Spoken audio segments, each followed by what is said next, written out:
So now the emergency could wait until Tuesday morning. Not so the Senate. Under the Republican leadership, they caved in about 45 minutes. There'll be no new chapter in Profiles in Courage about the actions of the New York State Senate that Monday night.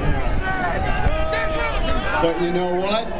That's why we're here, because we're mobilizing, and I'll tell you something. I don't expect to see one gutless yes vote senator back here in 2 years after the next election.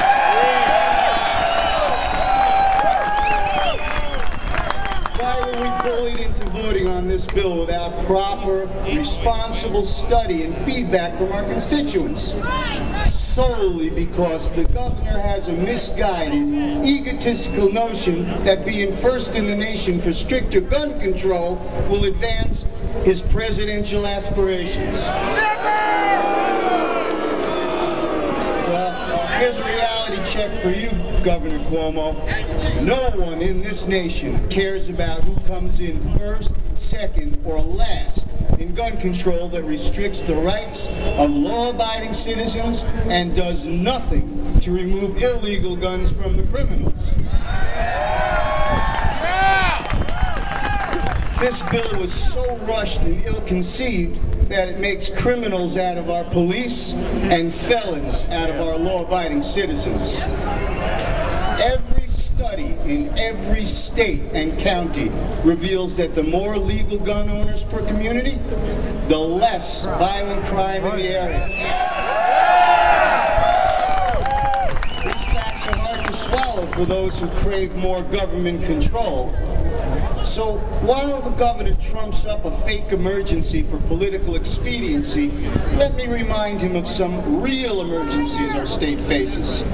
We are number 50 in the United States in desirability to start a business. Jobs and people are fleeing our state, and this law will destroy the arms industry here in New York, killing another 2,000 jobs upstate. Anybody here from Remington? Well, you got someone representing you hard, and a good one in Claudia Tenney. Here's the next little problem. Reality. Albany, Rochester, and Syracuse are on the verge of declaring bankruptcy because they can't afford to pay the state's unfunded mandates, like Medicaid, pensions, health care. Yonkers is close behind. The governor is negotiating bailouts for these cities. And who do you think will pay for those bailouts? Why aren't we here all night at your command to solve these real emergencies, Governor Cuomo? I come to Albany proudly and voluntarily as a citizen legislator.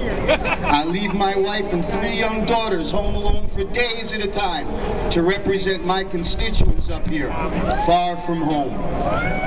After what happened to the young mother in Loganville, Georgia, who defended her 2 young boys against an intruder, this new bill will turn me into a criminal too, because you can bet that before I leave to do the people's work, there will be more than 7 rounds in the magazine of my life.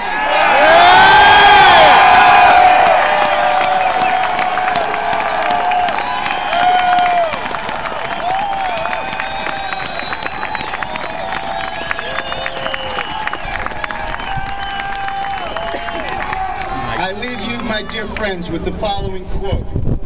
A free people ought not to be armed, but they should have sufficient arms and ammunition to maintain the status of independence from any who might attempt to abuse them, which would include their own government.